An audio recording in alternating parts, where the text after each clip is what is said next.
Hello મિત્રો, નમસ્તે YouTube family. તો આજ હું તમને એક વાર્તા કહેવા જઈ રહ્યો છું, તો ધ્યાનથી સાંભળજો.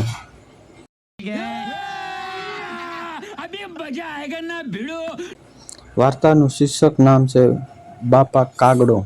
હા બેટા કાગડો. એક ગામમાં એક વેપારીની કરિયાણાની નાની દુકાન હતી.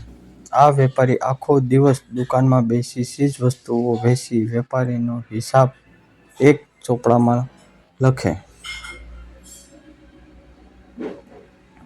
क्या बात है सर, क्या बात है सर, क्या बात, ये बात है.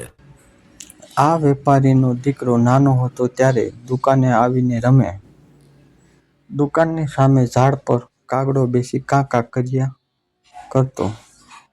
નાનો બાળક એના બાપાને કહ્યા કરે, બાપા જુઓ આ કાગડો. વેપારી ચોપડામાં માથું નાખીને કામ કરતા જાય અને દીકરાને જવાબ આપતા જાય, હા બેટા કાગડો.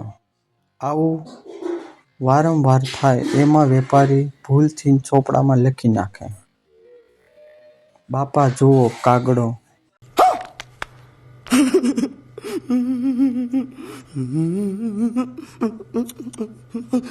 હા બેટા કાગડો. વર્ષો પછી વેપારી ગરડો થઈ ગયો અને એનો દીકરો યુવાન થઈ ગયો એટલે દીકરાએ દુકાન સંભાળી લીધી. ગરડો બાપ કોઈક વાર દુકાને આવે અને બેસે અને એના દીકરા સાથે વાત કરવા લાગે. દીકરાને કામમાં ખલેલ પડે એટલે એ બાપને ધમકાવે અને મૂંગા બેસી રહેવા કહે. ઘણી વાર બાપનું અપમાન પણ કરી લે. એકવાર ગરડા વેપારીને દુઃખી થઈને દીકરાને કંઈક સમજાવવાનું વિચાર્યું.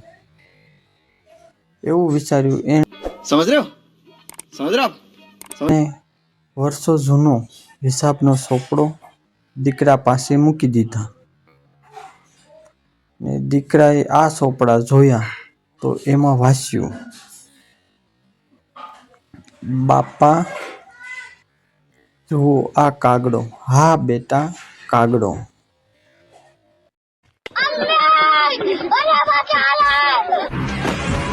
ऐसी क्या चीज है जो बच्चों को डरा रही है? हमें शेर को डरा के दिखा.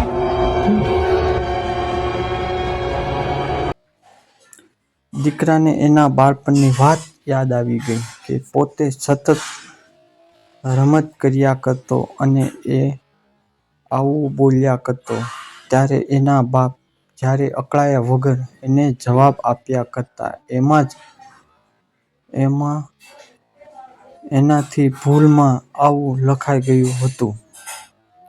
દીકરાને ખૂબ જ પસ્તાવો થયો કે એના બાપે જરાય અકળાયા વગર એને આવા લાડ લડાવ્યા હતા.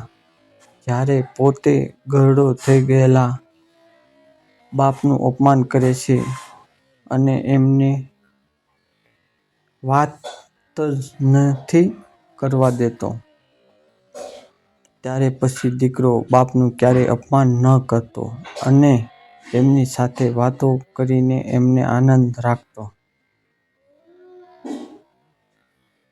ગરડા મા બાપનું ક્યારેય અપમાન ન કરવું. એમને આપણા નાના હતા ત્યારે આપણે બધી જ ધમાલ મસ્તી સહન કરીને આપણને ખુશ રાખ્યા હતા. તો જ્યારે પણ આપણે મોટા થઈ જઈએ અને મા બાપ ગરડા થઈ જાય ત્યારે એમની સાથે પ્રેમથી વાતો કરીને એમને આનંદમાં રાખવા જોઈએ. તો સમજાઈ ગયું ને મિત્રો? શાબાશ બેટા, બહુત બઢિયા. કે મારી આ વાર્તા એ જ ઉદાહરણ હતી કે જ્યારે આપણે પણ ગરડા થઈ જઈશું ત્યારે આપણા દીકરા પણ આપને આવી જ રીતે કરે તો આપને કેવું લાગે. તો જ્યારે પણ આપણે કોઈ પણ વડીલ કે કોઈ મોટા હોય તેનું અપમાન ન કરવું જોઈએ. જે કંઈ ભૂલ થાય તે આપણે એને માફ કરી દેવી જોઈએ. તો મારી ચેનલમાં આવા જ બ્લોગ આવતા રહેશે. તમને ગમે તો મારી ચેનલને લાઈક અને સબસ્ક્રાઈબ અને કોમેન્ટ કરવાનું બિલકુલ ભૂલતા નહીં. અને નવા મિત્રો જો કોઈ વ્યૂઝ જોતા હોય તો મારી ચેનલને સબસ્ક્રાઈબ કરી અને મારા સબસ્ક્રાઈબર बढ़ાવો આ વિનંતી છે. Thank you so much.